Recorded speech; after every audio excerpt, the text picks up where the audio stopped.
whatever, or it's definitely one of those things where once you get it, you're like, oh yeah, okay, yeah, that was dumb. That was easier than I thought. So the ranger starts up here about so, and then he's going this way, and then the lion 1, 2, 3, 4, 5, 6, 7, 8, 9, 10, and the ranger comes up this way, right? And then they're going to cross somewhere. Okay. Now, yeah, is it possible sometimes when you have a graph that we just estimate where a point is? Possibly, but not if you have better information that you can use. And in this case, we wrote the equations. So he's going, what is he going? Up 1 and over 0.3, is that right? So that'd be 1/3. So he's got at 0.1 and 0.3, so his equation would be y equals 1/3, and then actually that's a pretty easy one because just a y-intercept of 51. And then the ranger, you could write that his is negative, and it was 6 up and 5 over, so it was negative 6/5. And then you could put x minus 100 plus 0, right? Because he's going to go through the point 100 comma 0, right? So I mean, just write those equations, right? We've been writing tangent line equations, but the way you write any equation is point slope, right? So you need slope, which we got. You need a point, we got. And then where do they cross? Don't you just set those two equal to each other? And you got a calculator, so just do a solve right there, right? So all you have to do is take this equals to that, and then hit enter, right? So just solve it, and then I think it's like 45, 60, 45 is the x you get, and you plug that in and get 66. So that's where they cross. So you need that piece of information and so that's why I was saying it's kind of just some basic algebra stuff here. How far is it where they start to cross? Well, now you just need a Pythagorean theorem here, right? Distance formula is just Pythagorean theorem. So that'll get you that distance, and then do a Pythagorean theorem here, and that'll get you that distance for the lion. So now you have their distance, and of course distance equals rate times time. What rates are they traveling every minute? Well, the ranger's going 0.5 this way and 0.6 this way every minute. So would that hypotenuse be his rate? Would that hypotenuse right there be his rate? So because that's how far he would go in a minute. So that would be per minute. So 0.5, 0.6, put that in Pythagorean theorem, and you got his rate per minute. And the lion's going 3 and 0.1 every minute. So that hypotenuse would be his rate per minute. And so then all we got to do is take the distances we found here, and divide by the rates that we just found there. Distance divided by rate would be the time that it takes each one, right? That's it, okay? So the question is, did they get there at the same time? One of them got there in 100 and, come out exact, didn't it? 110, and the other one got there in 150. Okay, so that's what you need to calculate for those. Okay, so the part I helped you with here was getting the t part. And so then we take those equations and we put them into our calculator. So this was a question I got. This is perfectly legitimate. I understand if you were, now this is where it gets a little out of your comfort zone as far as what you had before. Now that front page, I mean, that like I said, that was just some basic calculations, which I think, again, some of you overthought a little bit. But on this one, so I went ahead and put in these equations, kind of like the direction set. Oops. And I put in, okay, now you have to use t here. Now I know I've been hammering at you about when you graph, you got to use x. Okay, that's function mode. But all you have to do is look at the notation, right? When you're in function mode, it says f1 parentheses x. What does the x inside mean? That's your input. X has to be your input. Well, what's in the input of these? The input is t. It says x1 of t, right? So really you don't have to memorize anything. You just got to read the notation, right? T is what we want for our input here. Now, in parametrics, we have 3 variables. We have your x, your y, because that's what parametric equations do. They separate out the equation into its x component and its y component separately in terms of a third component. So here we have the x coordinate and the y coordinate of the ranger and the lion in terms of their time. Well, so if you look at this, and here is the ranger graph, and look what I got right there. Now, I had to go and set a window. I had to go to menu and set a window that was reasonable. I had to set an x just like the picture I gave you in the worksheet. 0 to 120, I set my X min and max, and 0 to 80, I set my Y min and max, right? Because I wanted my X and my Y to look like the picture, the window I had before. So I went in and I set an X and a Y window so I could see it. Okay, so some of you couldn't see it because you didn't have that set. And why am I only getting that right there? Because your T is only set between 0 and 6. T is the minutes, right? T, that's that third piece of this now. T is the minutes and we just said it takes them how long to get there? 110 and 150. So what is this showing for the Ranger? That's how far he got in 6.28. Now isn't it weird that their default setting for T here was 6.28? What's 6.28? Why in the world would it be 2 pi? Well, hold your hat. We'll show you. Tell you in a second. Okay. So anyway, that's how far he got in 6.28 minutes. So that actually makes sense. Okay. If I get rid of my equation here, well, you can see the line right there. He only got that far in 6.28. So I'm going to need to make these go a little bigger here. So I'll change this to 150. Okay. Ah, there we go. So there's where the Ranger got. And then I'll go up here and change the line, okay, to 150. Now the line does the line get there first? No, Ranger must get there first. I changed that to 110. The line only got that far in 110. So the line took 150 to get there, right? So let me go back and change that to 150. Okay, now even this doesn't really tell us who got there for, well, it kind of does, I guess, but since they're both 150, it shows you that the Lion just gets there at 150, and the Ranger's already well past over here, right? So, parametrics are good for actually showing the actual movement of objects. When you graph the Ranger's Y equals -6/5 X, that equation, it just graphs this direction like this, right? If you drew this graph, it would go from left to right. Well, that's not what the Ranger's doing. The Ranger's going this way. Well, parametric graphing would actually graph it in that order. If we trace, it's kind of interesting to see that if I go and trace and on this graph, and I'm going to actually hit the right arrow to trace, and look where the dot's going, right? Because that's where he's actually going. Because what I'm doing is I'm tracing T. I'm tracing T here. See? All right. Now, why in the world, not spending too much time on this, but why in the world does the default 6.28 for T? Well, I would submit to you that you have already seen parametric equations. Isn't that a parametric equation? Isn't that a separate equation for the X and the Y with the third variable? Right? Except you used theta last year instead of T, right? And what would the range for T be in this one? 0 to what? 2 pi. 2 pi. Right, 0 to 2 pi. So, and what graph should that give you if you put that in your calculator? What does that create? Where does that come from? It's a unit circle. If you graph this would graph a circle of radius 1. If you wait to go into parametric mode and you put that in as your X and your Y, 0 to 6.2, you're using the unit circle. Right? Parametric equation. And it will go around the unit circle just in the order we go. Because that's what the X and Y are on the unit circle. They're cosine. The X is cosine T and the Y is sine T.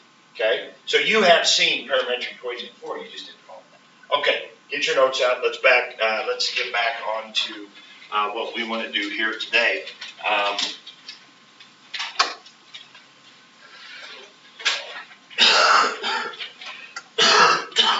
All right. So, Chapter 2, we're now going to take what we've been doing with derivatives, and we're going to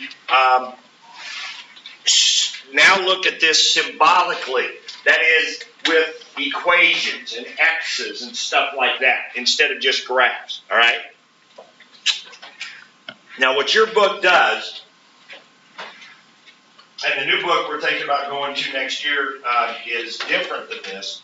And almost every calc book is different than this book in the way to approach it. I really like how the book approaches it, so I really don't know what I'm going to do next year, how I would do this, but it really really like how this book presents the idea of the derivative graphically. We do the whole chart thing and everything with slope, how the connections between F and F prime and F double prime work. And we really get that idea embedded and we visualize and see it. And now when we start doing the symbolic stuff, it's easy to get lost in all the X's you're going to see here in a little bit. Okay? And it's easy to get lost in the weeds, you might say. And so to have that basic concept of how the derivatives connect and what they mean and how you find local max and mins, I think is helpful. Okay? So anyway, here's what we've got so far. We know that, we know that average rate of change is basically the slope between 2 points. Secant line, that's called. So you cut through a curve at 2 points, secant line. We did this at first aid class. Okay? And to do the slope, f of b minus f of a over b minus a, and that is called the difference quotient. The difference quotient. Okay? So that's algebra 1 stuff right there. Right? That's algebra 1 stuff. Now, maybe algebra 2 is when you get into function notation a little more, but basically that's algebra, basic algebra. Okay? Calculus is when we now move into instantaneous rate of change. Okay, which means we want the slope at 1 point. We want the slope of the tangent line. Now, the only way we have to really do that is to pick 2 points and let them get really, really close together, right? So pick 2 points really, really close together is a great way to figure out the slope at 1 point, okay? So the idea is, can we find a formula that looks like this that will give us the slope at just 1 point? And that's our goal today, is to get an actual formula for finding the slope at 1 point. Okay? All right. So, on page 81 in your book,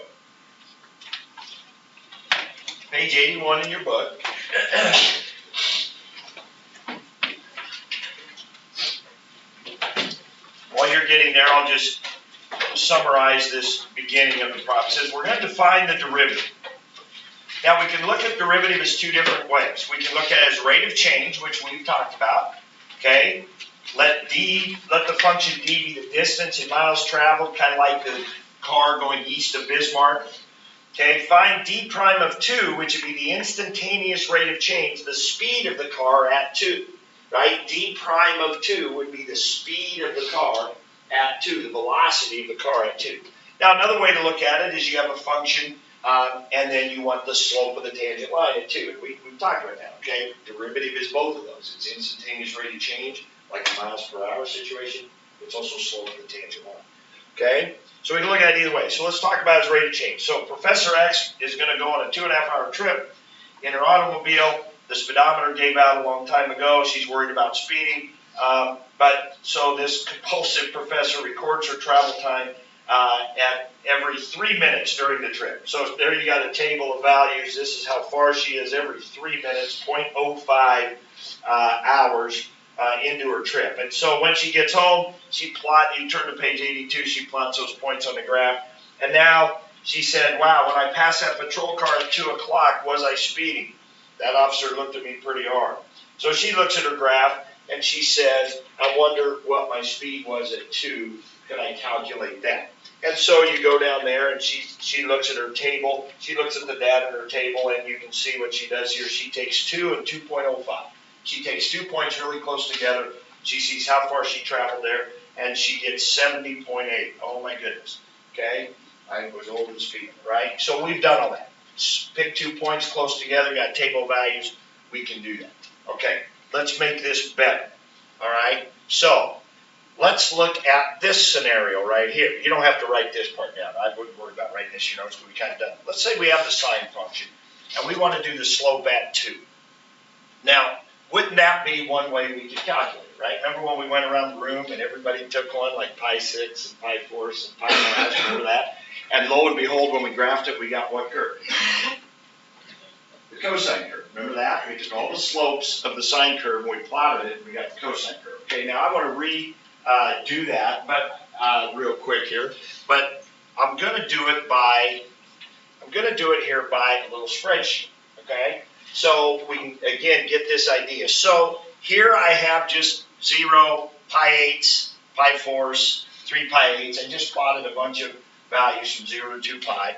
And over here I got sine of those. So sine of A1, sine of A2, sine of A3, and so forth, right? So I can go over to my next page, which has those points just all kind of scattered around. I always think this is kind of cool. This is probably why I do this. So I want my x to plot over here. So here's my x value, 0 to 2 pi. There's 6.28 up there. And then I want this to be my y1 values. And lo and behold, we got sine, right? Kind of fun. But there you go. So there's sine. All right, now in this column right here, I want to calculate the slope. Okay?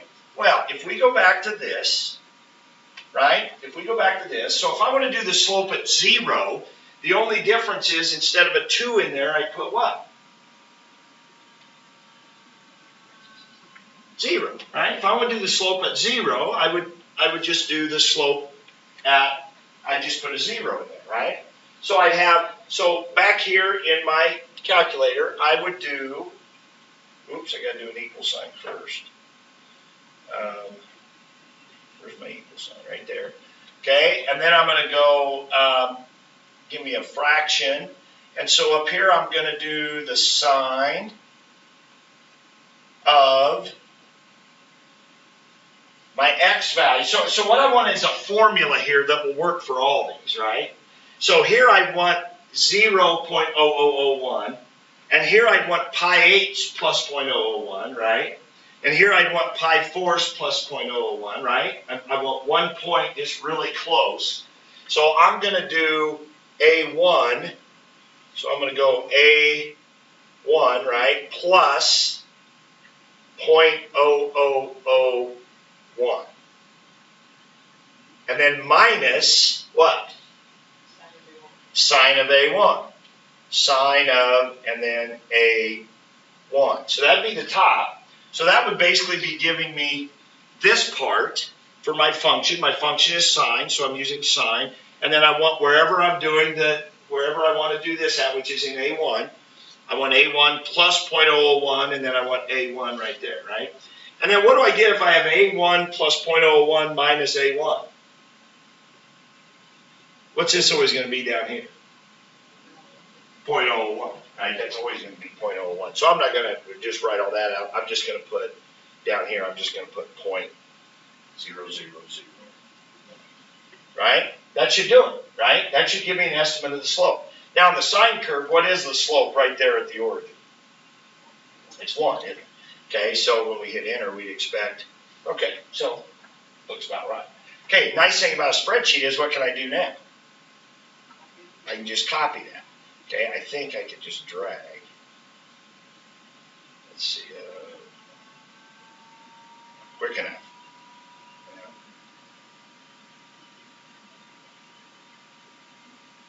Okay, I think that worked. Oh, just that.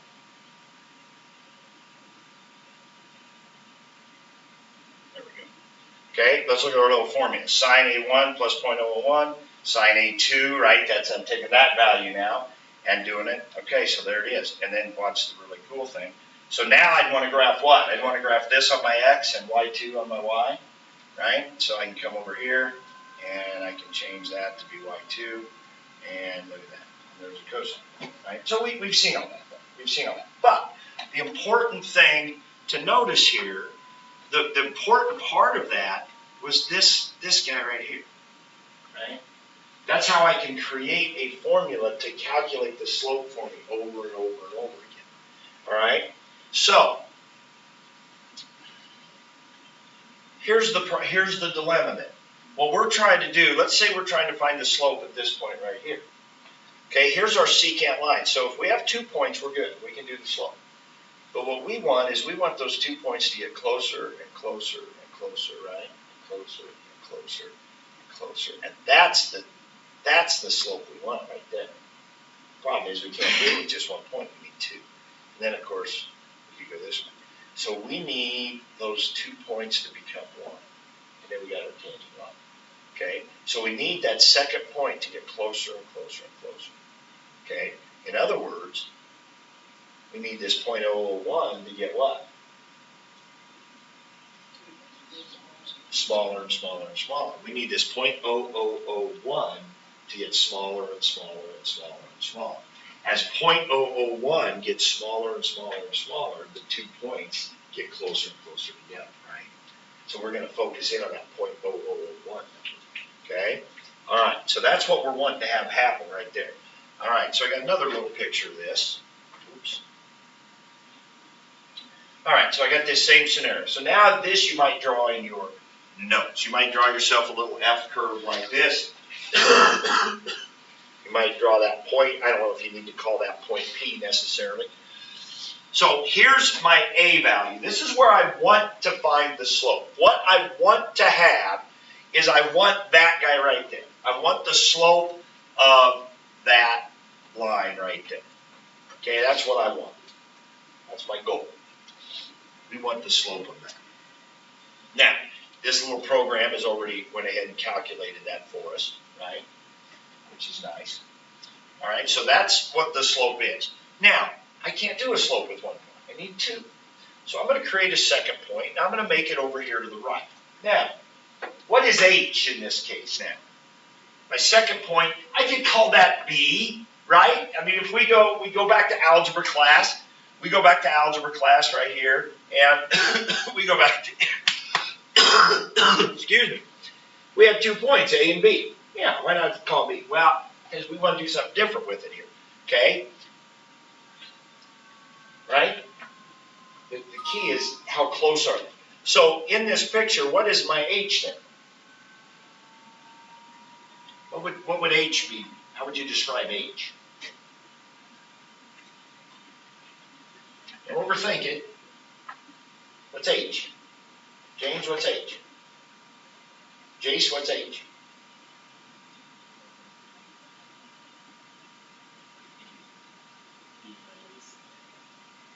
Yes, well, if you're calling this B, but I'm not calling it B. What's H? Don't overthink it. Daniel, what's H? What's H? It's how close it is to the A. It's how far away that green point is from A, right? It's how far apart are they? How far do we want them to be apart? As small as possible, right? H is the 0.001 we were talking about, right? We said we got to focus in on the 0.001. H is just how far apart this second point is from A. That's what H is. Now, I'm going to put it on the right side. I could put it on the left side, but then it'd be A minus H, and then you got to work with subtract, and why work with subtract when you can work with plus, right? Or we talked about earlier, you could put points on both sides. You could put one on the left of A and one on the right of A and do that slope, and that's true too. But why work with a point A minus H and an A plus H? I mean, they'll all work. It doesn't matter because we're going to let them get closer and closer and closer and closer, so it doesn't really matter. So let's just let the second point be to the right, and it's going to be H units away. So the second point's going to be called A plus H, right? Now again, you say it'd be easier to let it be B, but not really, as you'll see when we get into this. All right, so that's going to be my second point. All right, so now it's got a Y value. Well, wouldn't that be F of A plus H then? Wouldn't that be the Y value? Right? Okay, so put that in your picture. So we got the point A, F of A, and we create a second point because we need a second point to do slope, right? We got to have 2 points to do slope, so we create a second point, and we call that F of A plus H. Okay? Now, we want to do the slope between those 2 points. So there's that green line. So that's what, right? We're trying to get the black line, but we can't do the slope of the black line because it's only got 1 point that we know. So we need 2 points. Now, we want them to get really close together, but right now I'm just creating the second point. Okay? And I got the slope written up there in green. And so now I can do the slope of that green line. Okay? That makes sense. What would be the slope?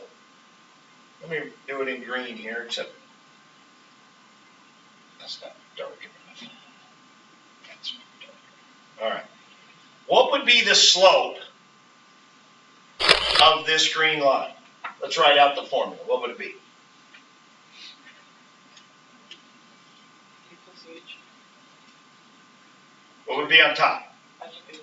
F of A plus H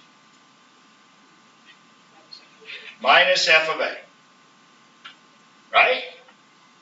Wouldn't that be subtracting those 2 Y's?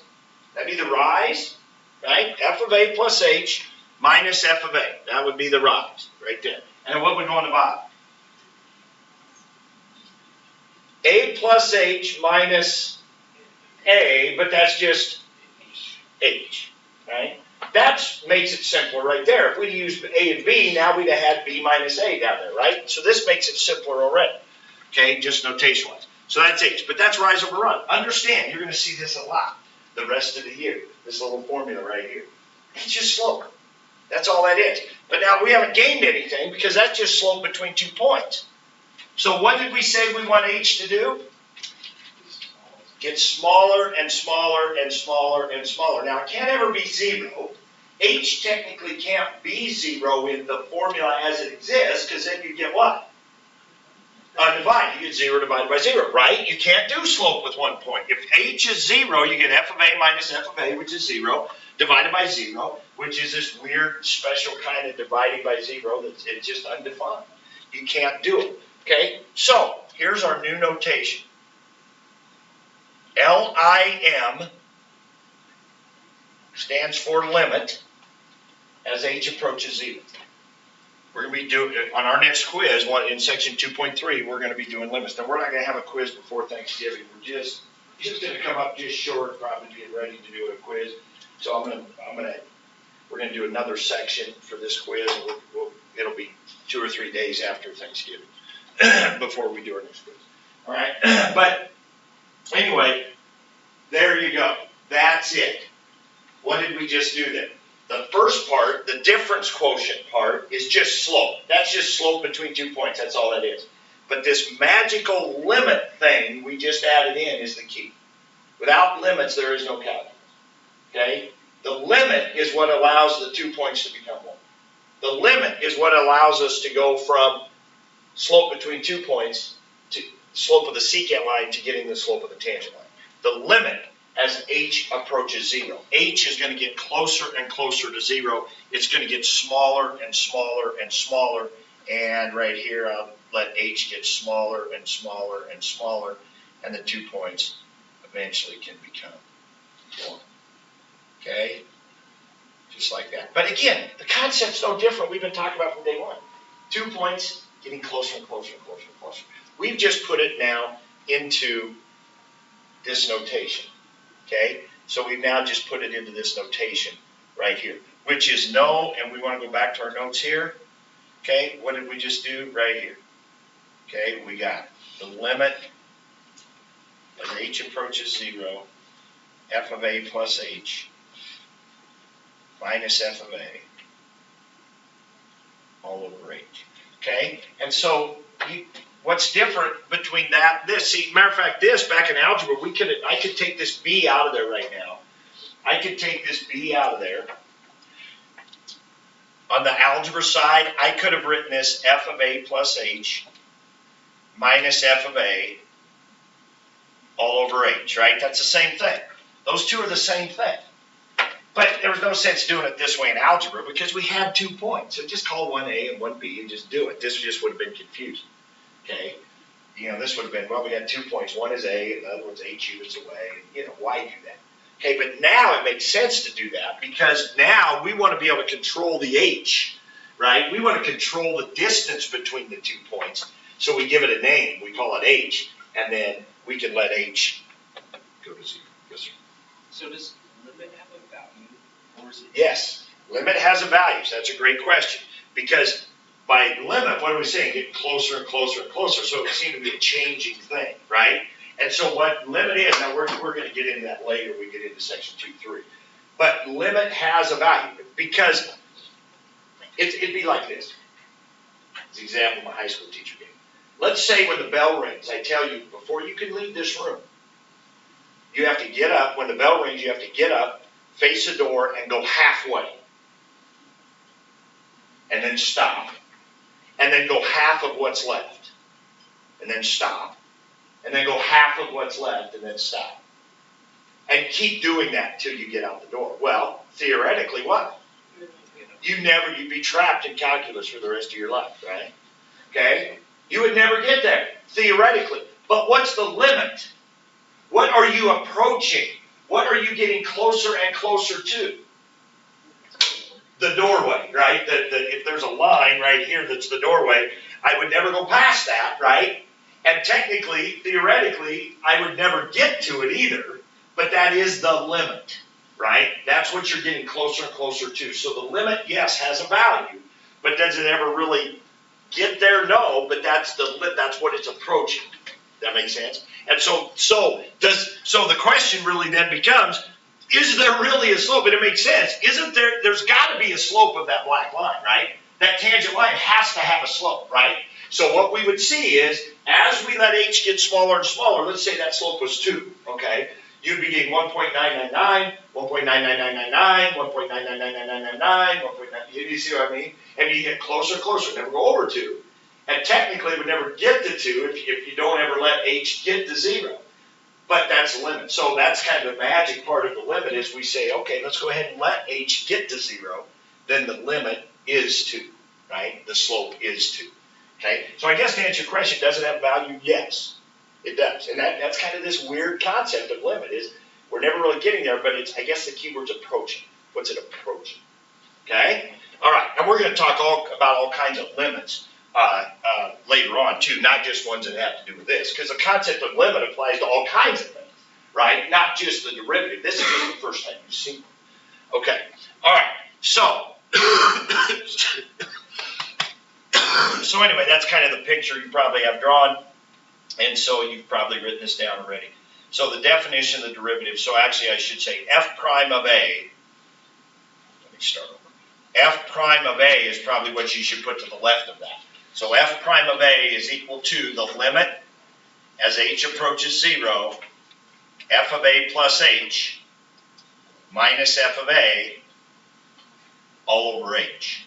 That is a very, very important definition. Now, we're actually going to change that here tomorrow, and we're going to take the a's out of there and put x's in its place, but it's basically the same formula. You know, it's just a minor detail we'll get to. But that's how we can find the slope at one point, okay? So, think of this as having 2 important points. This part is slope between 2 points, and this part, 2 points become 1, right? So the definition has 2 important parts. There's this part, the difference quotient part is simply slope between 2 points, a and a plus h, that's all it is. Just slope between 2 points. And then the limit part is this new part that lets a 2 become 1. And again, like Dallin was saying, do the 2 ever really become 1? Well, yeah, that's the limit though, that's what they're approaching. So we can say, yes, when they become 1, we get the slope of the tangent line. Right? But technically, yeah, they're not really they're not becoming 1, they're getting closer and closer and closer and closer to being 1. But again, I think either way you say it's fine. All right, so let's talk about some things notationally. So this is just, I don't know if you need to write this down necessarily, but this is just some stuff notationally we're going to have to do the problems we need to do today. So if I tell you that f of x is equal to this, what's f of 3? No, you don't have to do it. How would you do it? 3 cubed minus 2 times 3. What's f of a? A cubed minus 2a. What's f of German short hair? German short hair cubed minus 2 German short hair. And the whole point of doing that is this is what we're going to have to do. What's f of 2 plus h? 2 plus h cubed minus 2 times 2 plus h, right?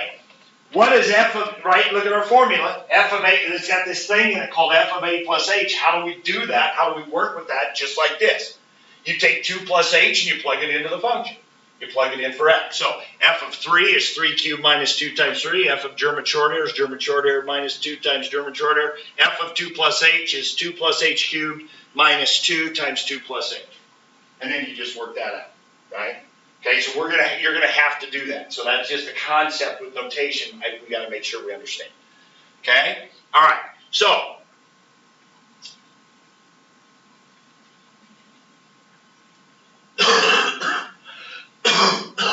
all right. So let's do it with this problem right here.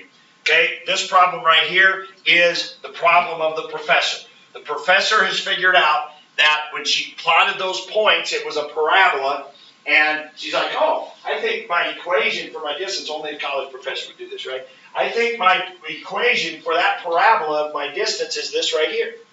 So now let's figure out how fast she was going at 2. Well, we have this new formula. Now, instead of f, we're using d. Instead of x, we're using t, but that doesn't matter. So d prime of 2, here we go. Let's use our formula. D prime of 2's got to equal what? Use that formula we just wrote right here. Come on. What do you got? D of 2 plus h minus d of 2. Oh, what I forget? Only the most important part of the formula.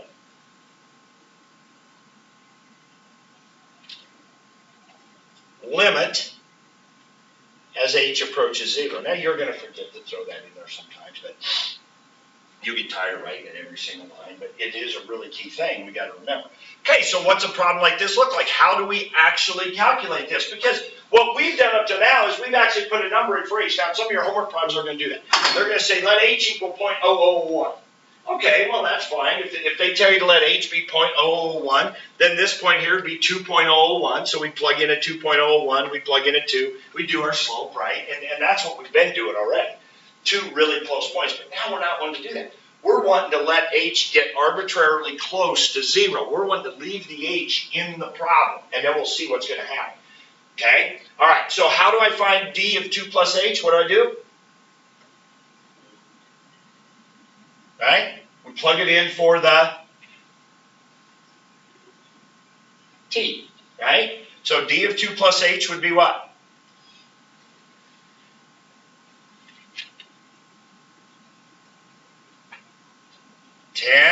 Times 2 plus h plus 15,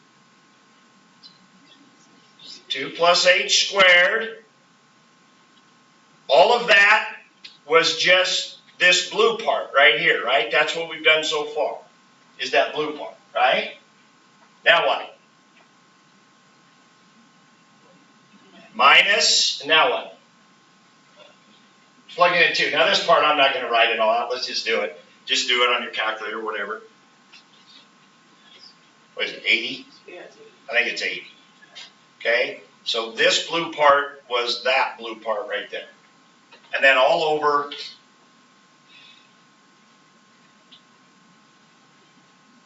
h. Right? Okay. That's step 1. Now I didn't write the limit out.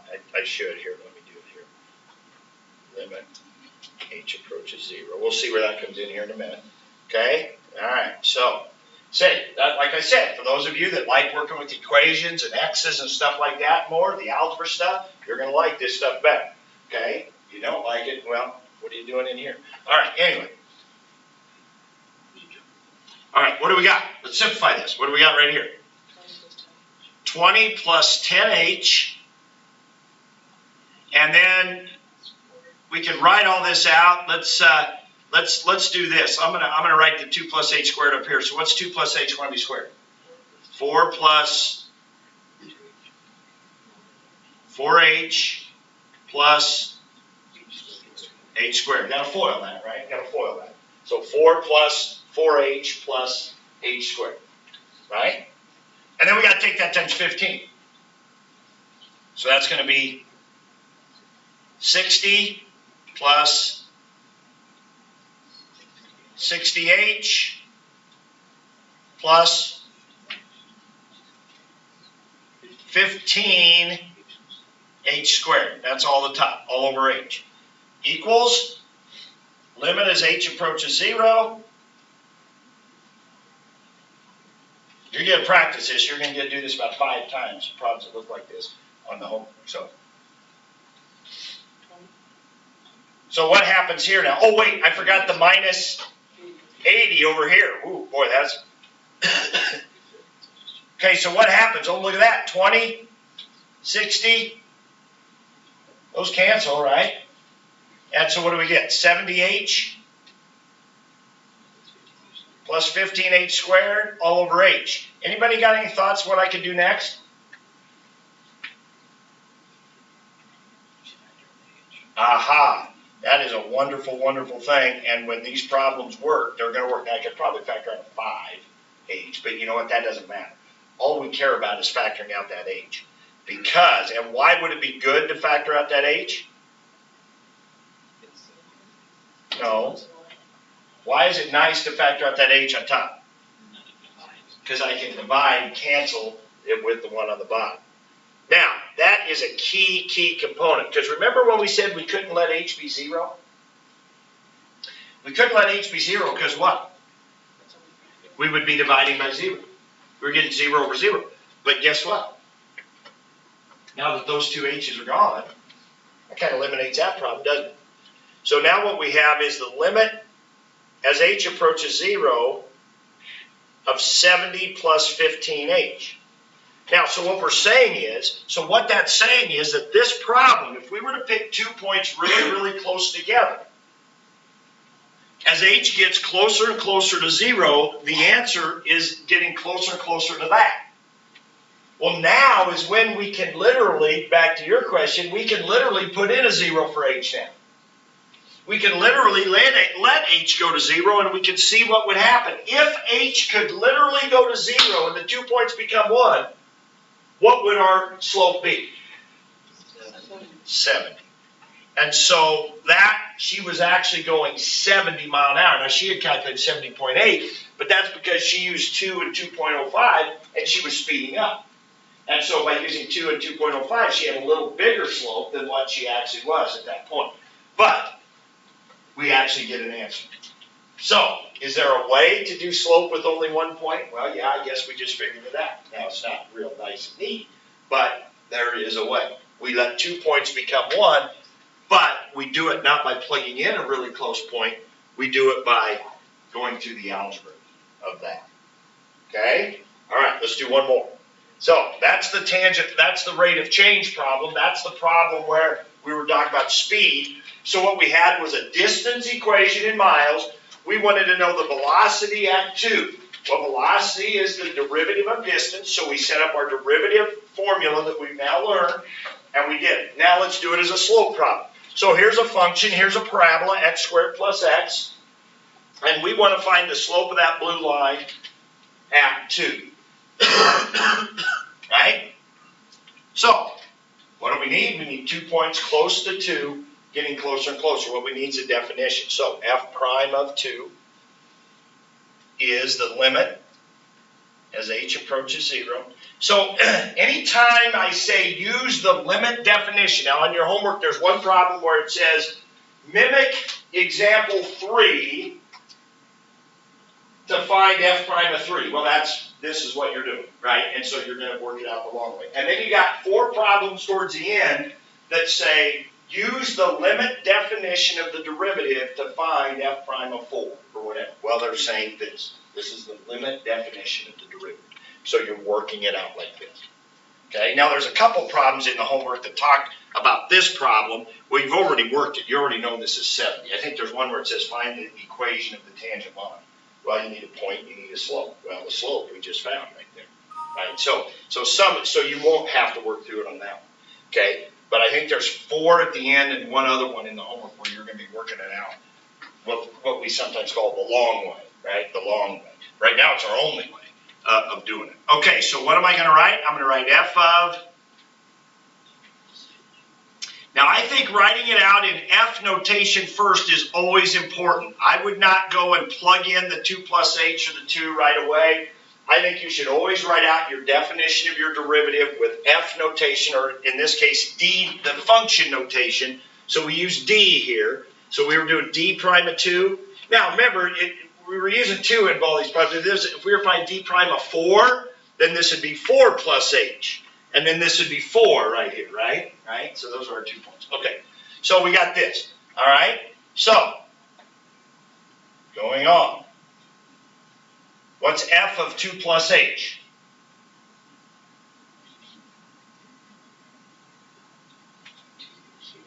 What's f of German short hair? F of German short hair is German short hair squared plus German short hair, right? What's f of 2 plus h? Just H squared. 2 plus h squared plus 2 plus h. Probably don't need those parentheses, but that's it.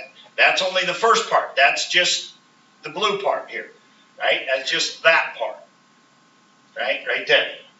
Then I got minus f of 2. Well, we can just do that in our head. What's that? That's 6. Okay? All over h. Okay? Now, how much of this you write out at this point, I don't really care. This, I want you to write out the function notation, definition. I want you to plug in the 2 plus h, the 2. Now, at this point, if you can skip through some of this in your head, that's fine. But this would be 4 plus 4h plus h squared. Yeah, FOIL that. Plus 2 plus h. So what's all that going to be? That's going to be, 6. there's going to be 4 plus 2 is 6, plus 4h plus h would be 5h, plus h squared. So 4 plus 2 is 6, 4h plus h is 5h plus h squared minus 6 all over h. And look at that, those 6's cancel. That better happen every time, right? That's the beauty of it, because when that happens, we end up being able to take out an h. So now, limit as h goes to 0, we can take out an h on top. We got 5 plus h all over h. The h's cancel, and so now we can let h go to 0. Now we can let the 2 points become 1. Very important to understand that that's what's happening. What is h approaching 0 doing? It's letting the 2 points become 1. A plus h and a are becoming 1. The 2 points become 1. We started this on the first day of class. Can't do the slope at 1 point, but we can do the slope at 2 points, let them get really close. Well, we're letting them get as close as possible. We're letting h go to 0. What's our answer? 5. Does that seem reasonable that the slope of that blue line is 5? That's what we just found. The slope of that blue line is 5. That seems reasonable. It's pretty steep. Okay? Seems reasonable. We just found it. Now, are we always going to have to do this all year long? No. We're going to work our way to some shortcuts that we're going to find. But we got to understand this, because this is where it comes from. And this is how we're going to find the shortcuts. So we got to be able to work through this. Okay? Our next quiz, you'll definitely have to do this probably at least a couple times. Okay? In different scenarios. Okay? All right. So, homework 2.1 on the assignment sheet there on the top row. Again, you might circle, if you want to make a note to yourself, number 7, I think, is the one. Number 7 and 41 through 44 are the ones where you do it the long way, like this, like what we just did. 7 and 41 through 44 is where you're going to be working it out like that. So when I come around tomorrow and look at your homework, I'm going to especially be looking at those problems. The other ones kind of just get into questions about average rate of change. Okay, remember, what's the difference?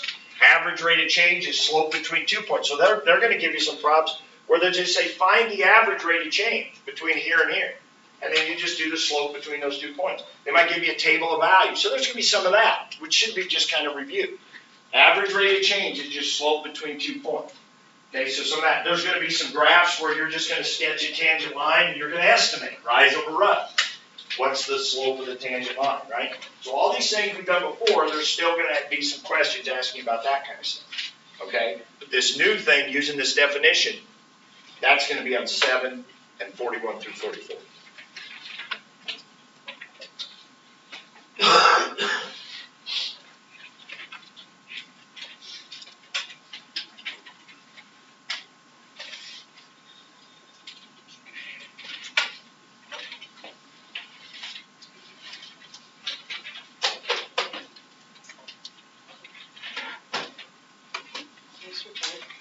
When you that h thing, it'll always be the exact slope, right? Because it's Right. over. Because we're letting h go to 0.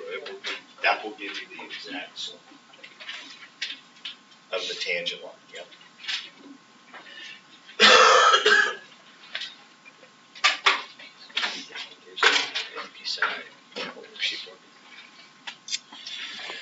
Oh, you know what it was? It was just this assignment sheet, I think.